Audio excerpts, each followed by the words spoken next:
Okay, Okay. thank you for joining me, Barbara. Do you want to take a minute and just kind of introduce yourself to anybody who might be watching our recording? I'm Barbara Ilka. I am a vestry member from St. John's in Saginaw, and I have volunteered to take over the social media and some of the communications aspects of our parish. Yeah, and I know you're not the only one in that position, and I just want to affirm communication is a lot of work and it's really hard. And it's vital. So Mm. our volunteers, people like you who are in volunteer positions doing that, you're keeping your parishes going. And so I'm so grateful for you. Um, Today we're going, and I'm really going to try. I tried at the beginning of the recording last week. The very first thing I said was, I'm going to keep the presentation to 15 to 20 minutes. And then it was 15 minutes long. So we're going to focus just on basics today, on making sure, on just covering some parts of a Lent communications game plan and really Lent and then the lead up to Holy Week and Easter. So all of that through the penitent season to the more celebratory one. Um, and the reason I wanted to focus on this is because it sneaks up on us, right? Um, Every year. every year. And so we've got about a week and a half until Ash Wednesday. And I'm starting to see notices coming in for pancake dinners and stuff, and that's how you know things are really gearing up.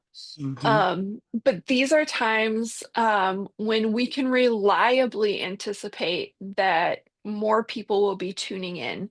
And so it's really important that we're ready to meet needs that people might have. So I'm going to go ahead and share my screen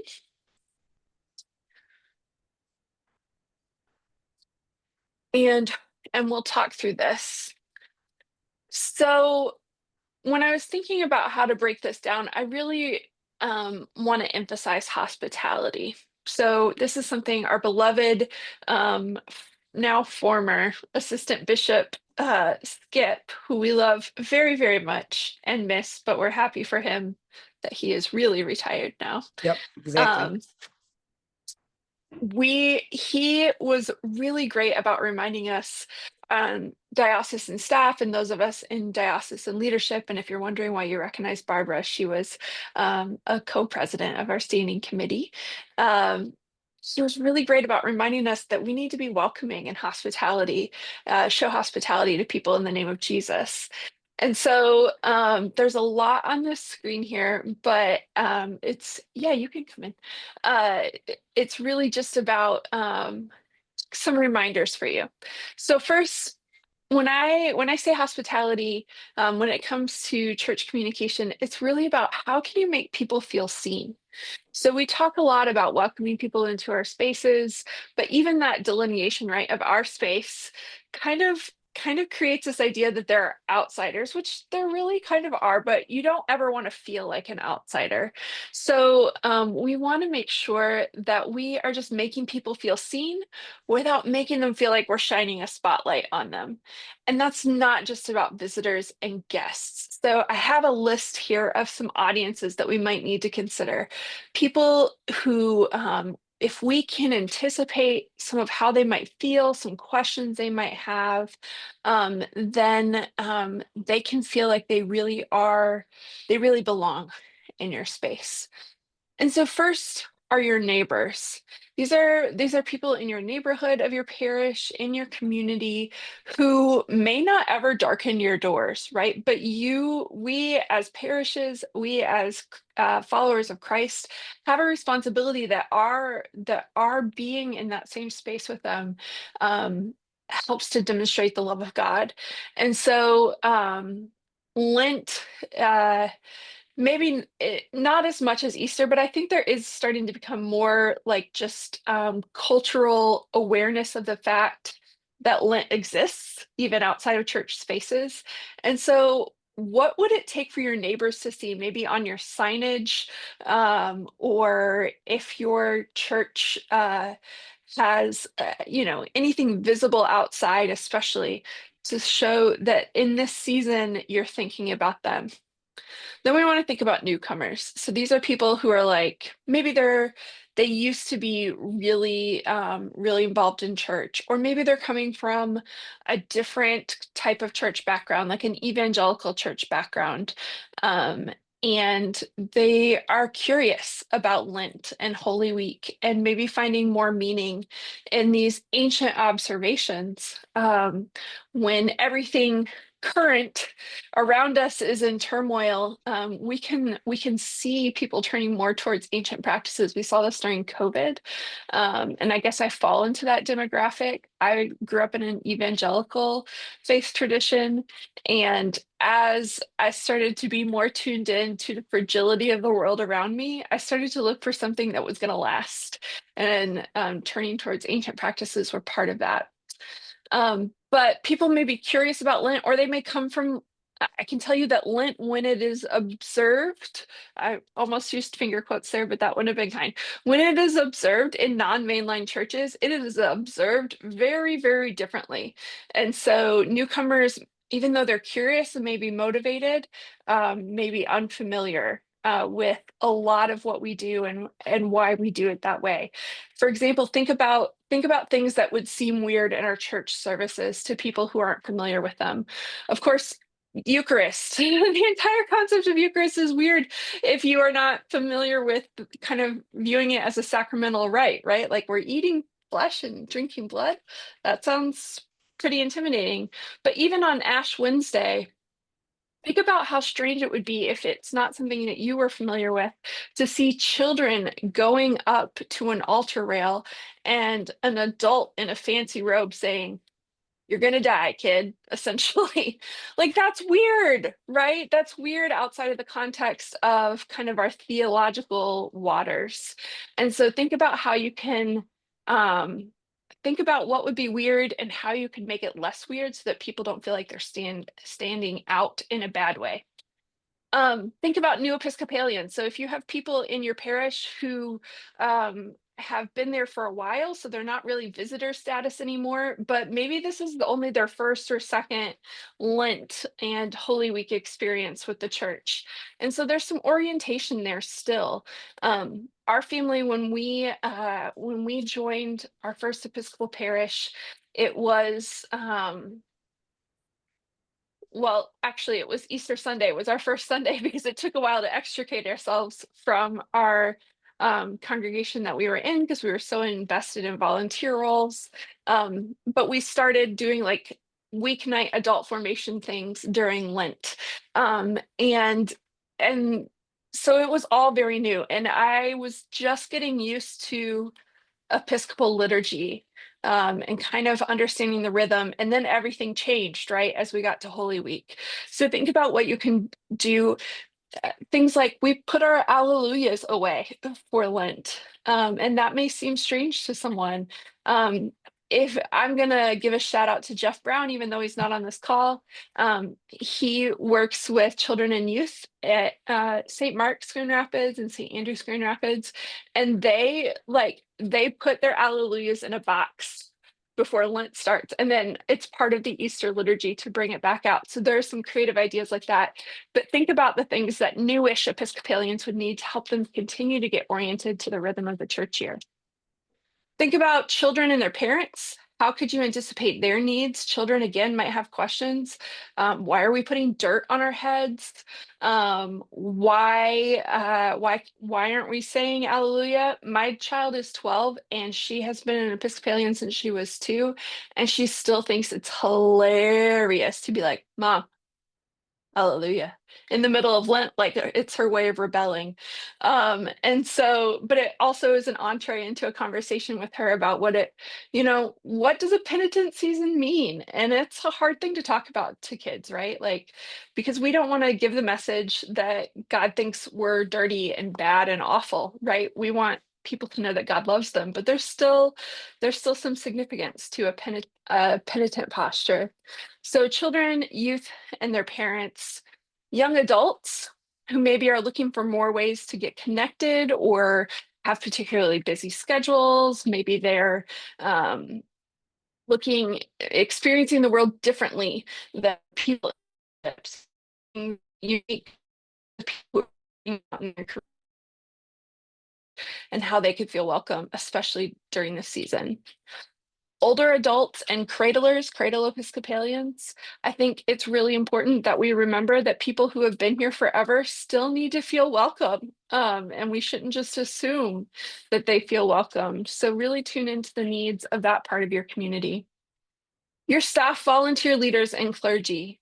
Um, we know, and Barbara, I'm sure you can attest to this as well, that like these holy times often feel just like a holy lot of work. And it can be hard for us to connect to what's really going on in the season. And so, how can you do things now or spread out work now so that um, your staff, your clergy people, how can you work together with your vestry to make sure that everybody has an opportunity to worship and to experience the spiritual reality of the season and not just the practical reality? I used to be a member at St. Mark's Grand Rapids, which is why a lot of my examples come from there. But I will never forget during the lead up to Holy Week, their last rector, Father Christian, would be like, "We're having 13 services. There are 13 services in Holy Week. There are 13 services." And in every service, even the Tenebrae service, he'd be like, "This is service 6 of 13." and and it was beautiful. And he and the staff there and ministry leaders do a great job of creating invitations and entry points to engage with the season. But it also, like, it was just, you could tell there was just this level of stress, like bulletins for 13 services, all of that. So what can you do now so that that isn't your headspace during Holy Week? I know that Father Jared Kramer at St. John's Grand Haven has a practice. He'll have all of his Holy Week prep done.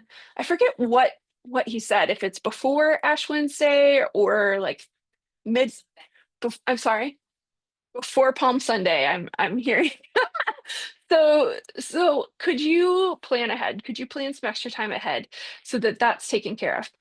Now, in terms of hospitality, there are some must do's that I implore you to do. Um, and this is the very basics of hospitality. When people come to your website or when people come to you on social media or they're looking at your church sign, they want to know when. And if they're online, they want to know where.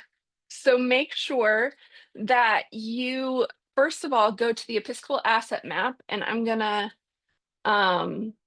let's see, did that stop my screen share? No, okay. I'm gonna show you here.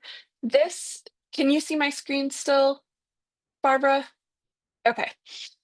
So this is the Episcopal Asset Map, and it's actually embedded even on this website. It's our Find a Church tool. It all is populated by the Episcopal Asset Map. And this is a work of Episcopal Relief and Development to help to map assets of the Episcopal Church, namely parishes and ministries. And so this is a really powerful tool, and it really helps to populate search results when somebody's like typing in Saginaw Episcopal, right? So St. Paul's and St. Paul's, right, and St. John's will come up through that. Um, so if we, I'm just gonna look up this one because I know that they updated it recently. Um, So here is an example of what a church page on the asset map looks like. This is St. John's in Grand Haven, and I know that they just updated their service times here. So they have a really robust page. Shout out to their staff and Father Jared for making sure that it's a good representation of what their church is doing. Yours does not have to be this involved as long as where, how to contact, and worship times is correct, right? Those are the big things. And you can add in, you're going to have special services, right? You're going to have an Ash Wednesday service. Or maybe you're not. Maybe for Ash Wednesday, you're partnering with another parish. And so you want to make that known so that nobody shows up at your church on Wednesday the 5th and finds the doors locked, right? Um, it's really easy to update this. You do not need an account to update your church's Episcopal Asset Map page. You just go to suggest an update. And what happens when you suggest an update, you can see you've got these different fields here. What happens is that then those updates are pending, and then Mark Sullivan, our diocesan administrator, is the one who is our asset map administrator. So he receives that those changes have been requested, and then he approves them, unless of course a bad actor came in and was like trying to troll you and was like, we never have worship and blah blah blah. Well, that's not going to get automatically published. Mark will prevent that. So it's very, very easy to use the asset map. And then at episcopalaassetmap.org, if you click on the how to suggest an update, you get this frequently asked questions page. And if your church doesn't appear on the map of your diocese or doesn't appear when you search for it, that's when you would reach out to Mark. And his email address is just mark@greatlakesepiscopal.org. And he will work with the folks at Episcopal Relief and Development to get your page up there. Yeah. What question do you have, Barbara? It seems like this is not the place though where you'd want to go into details of what things that might be changing, like the Holy Week services. So you could put something in there about, please see our website and list the website for Yeah. up to date, special services or something. Yeah, that's a great solution. Something, because what you don't want is then for somebody in August to be looking for your church and Right. see your Holy Week things because you forgot to take them down. So that's a great solution. Like, and you maybe even would have a standard piece of copy there, like Right. for special Holy Day services, check our website, homepage, or Facebook, something like Yeah. that. Yeah. Because I mean, Yeah. Mark's only one person, so we don't want to. Mark is only one person. Sometimes it seems like he's more though. Mark Yeah. is amazing. But yes. Okay. So let's see. So that's the first step, is make sure the asset map is correct, because somebody may not come to your website, but that's going to help if that's where they run across you. And again, that has a powerful impact on search results. You want that to be accurate. Nothing's going to sour someone more quickly on your parish, or and maybe even Episcopal churches or church in general, like not like showing up somewhere and the doors are closed when they had reason to expect from what they looked at that they were open. So it's really important now that you also, and I'm going to go ahead and say do this now, um, add special service times through Easter. And if you have special seasonal offerings, like I know some parishes do, they're like a special Lenten adult formation book study, or maybe I know that some churches have a labyrinth, and maybe they have like labyrinth and soup night, something like that during Lent. Go ahead and put that all somewhere on your homepage.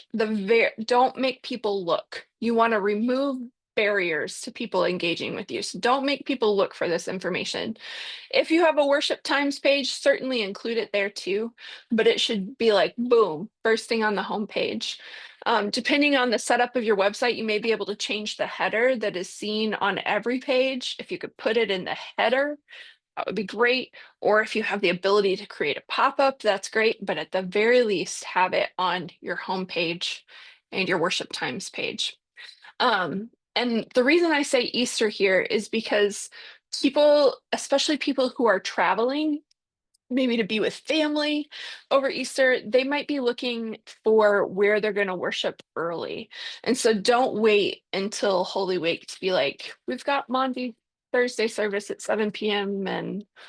Uh and Holy Friday, and I always want to call it Black Friday.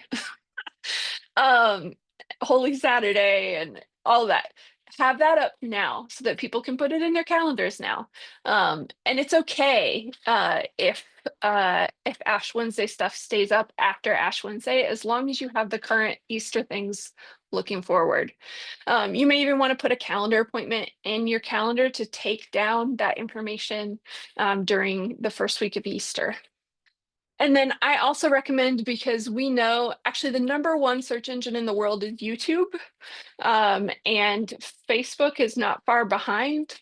So some people may not look for your website. They may go to Facebook and search for Episcopal Church Saginaw or wherever they are. So create a post with those special service times and seasonal offerings for your social media and pin it to the top so that people don't have to scroll back. Later on in Lent, people aren't having to scroll back to late February to find that information. So that's the must-dos, like practical, check it off your list. But in general, think about hospitality. All right. And then finally, create a space for growth. So I think one thing that is easy for us to do, especially I served as the lay pastoral leader at a small congregation, so there was no paid staff. And and so I did worship planning, and the communicating. I offered prayer services during the week. And so I was doing all these things, and I felt like I had to do a lot for the special seasons. Um, and and that's an easy trap to fall into, but really it's about doing things intentionally and well. And there are so many resources already available to you to help you if you're like, I'm not really sure what we could do to engage people with Lent and with Holy Week. um, Again, as long as you're offering space temporally and physically in your church for services and you're telling people when those services are, I think you're doing a great job. And if that's what your parish needs to do, I think that's awesome and way to go. But if you want more support, if you want help with programming or connecting people to resources, you don't have to reinvent the wheel. Again, that's the benefit of ancient practices, is that they're ancient. They've been going on forever. But there are some really excellent resources if you're looking for something new or fresh that you might want to consider. The first is your diocesan staff, especially if you've only got a few kids at your church and you don't really have someone who is focused on ministry with children or youth, or you have someone new in that role, or maybe they're feeling overwhelmed. Remember that we have youth missioners. And we have a director of children, youth, and young adults in Mackenzie Mill. And so those people are great resources. I'm happy to connect you with anyone I can to support you as well. So remember that your diocesan staff, we are here as resources. Um, I have these URLs here, but I'll just go through them and show them to you. And then I will post this PDF of these slides with the recording so you can go back and see those. So we already looked at that. The Episcopal Church website has a really robust Lent resources page. There, you can see there are explainer videos there, but there are bulletin inserts. There's another reminder about the asset map. There's a book club. There is a UTO study guide. You can focus on racial reconciliation throughout Lent, and there are resources to support that. There are lesson plans for formation. There are another set of bulletin inserts. There is, if you are a preacher in your church, either clergy or lay, there are great resources for preaching. 40-day devotionals, Lent Madness, I'll talk about that more in a minute. You can subscribe to Episcopal Relief and Development Lenten meditation emails. This is a really robust page. And if we look at, I'm trying to remember which one it is. I think it's these bulletin inserts. Yeah. Which They're backwards. You have to go to the bottom to get to the first one. But they've got some just really helpful um bulletin inserts pre-printed or pre-designed. You just have to print them. Um, that like for this one, which would be a week from Sunday, um, it's a really basic, what is Lent? So if we go back to thinking about hospitality, people who are new to the Episcopal Church or new to church in general, Lent, if they know anything, maybe they know that people don't eat chocolate, and that sounds dumb. And so if you're like, hey, we need to offer something about how to or what Lent is, you don't have to write that. It already exists. So that's a really great resource that you can just download. It's free. It's there for you. Forward movement. Um, this is just, I searched for Lent and Easter resources here. There are a lot of books here, things that would work well if you're looking for something to support your adult formation. Or again, if we think about hospitality and we want to be hospitable towards people who have done Lent their whole lives, maybe they would appreciate, what are some resources or some other books I might look at? And you could just point them to this page. So that's a helpful thing. Talking about Lent Madness. So let's see, where did that? Oh, it's on the first page. Lent Madness, if you're not familiar, is something, it's a little niche, but basically your church nerds are going to love it. It's like March Madness, so it's like a competition, but it's a way to learn about different saints. And then people vote online, and then somebody wins the golden halo at the end. It's a really fun way to like engage with learning about some church history.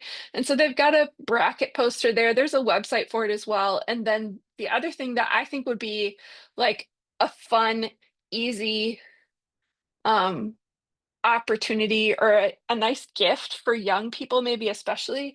These saintly scorecards are like little books that have the biographies of all the saints in them. And so that's like an easy built-in, you look at a few a week, maybe with the bracket, and you have some conversations. And that's a great way to get into like, what does it mean to live a holy life um, especially through Lent. All right, another great resource is Living Compass. So Living Compass has Living Well Through Lent. They have this book, which I have my copy here. This year, actually, our current standing committee president, the Reverend Molly Bosher, is one of the editors of it. So that's kind of neat, but it's a devotional book. But you don't have to, you can buy the book. You can buy it for 99 cents as an ebook. You could get a daily email of it for free. There's a facilitator's guide if you wanted to use this as a formation tool. You can also just get the PDF for free. So that's a really great resource. For children and youth, Illustrated Ministry is a resource that I know that like Jeff Brown and some other people in youth spaces like to use, and they have a lot of resources here. And I'm gonna again throw Jeff's name out there as a great resource to contact about if you wanted to provide some. And some of them, like, I know that some parishes, like, some weeks you have a couple kids and some weeks you don't, and you never really know. So there are some great, like, um, coloring pages and things like that that have to do with Lent and activity pages that you could just have on hand so that you're prepared if someone shows up.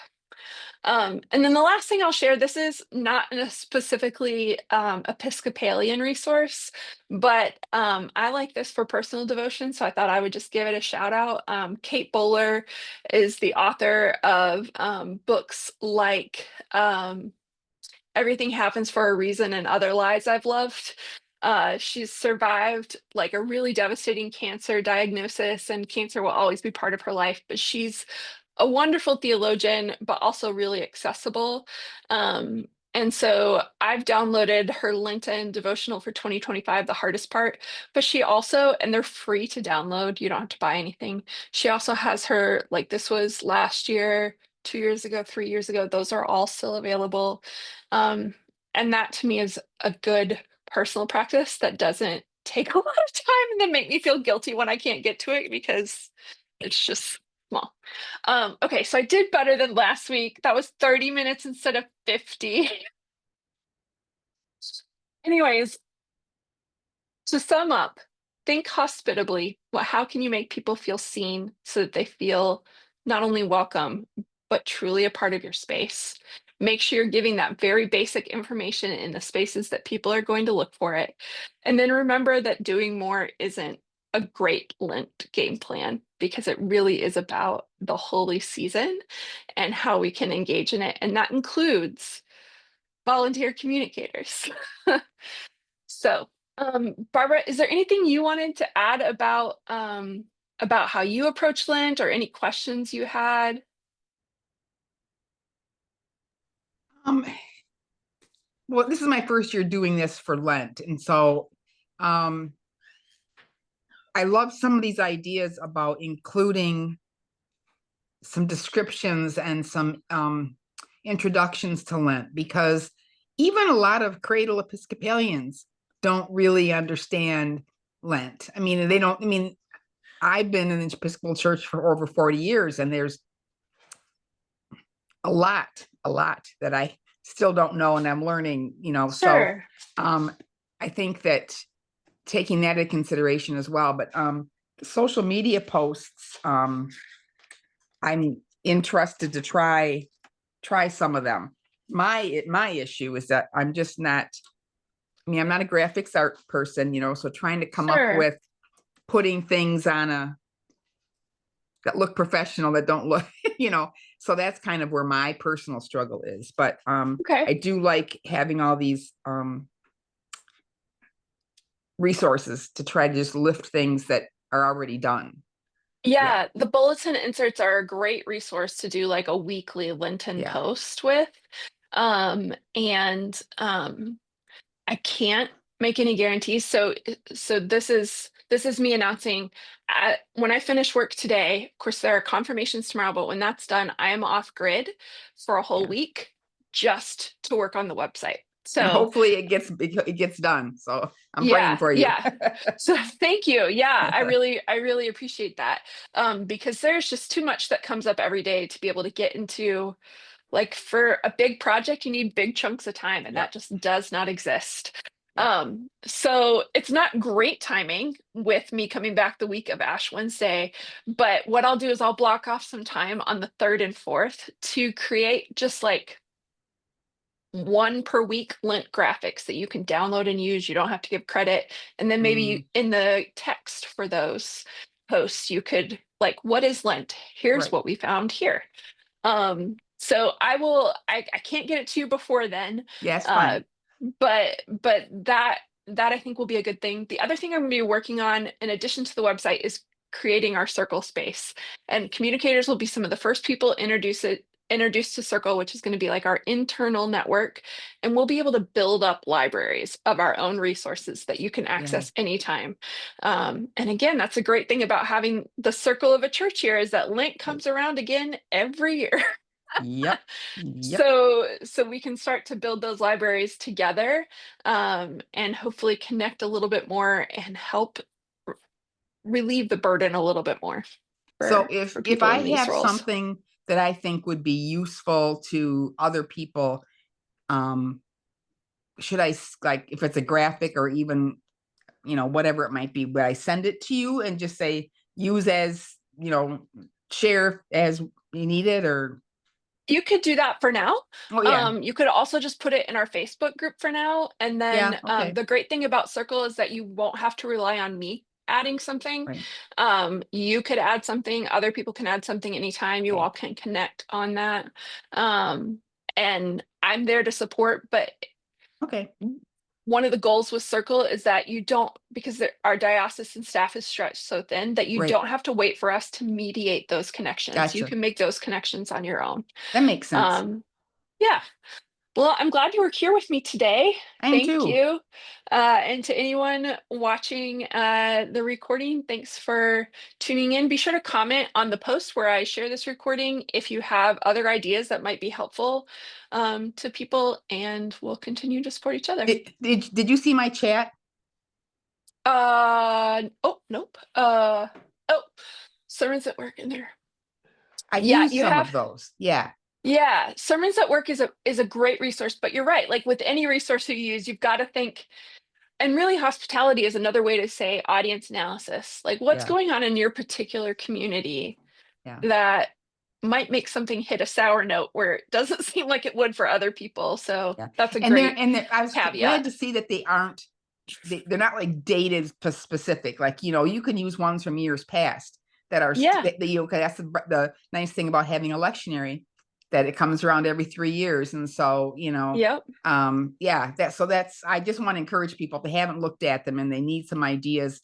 You know, there have just been Sundays where our priest has said, she's a volunteer, and she's like, I just can't get a sermon. I'm like, well, let me look and see what I can come up with, because as long as she's there, I don't have to have a license. So she just and I just always send it to her and say, "Does this sound okay?" And she says, "Yeah." So it's just, it's something that's, a good resource.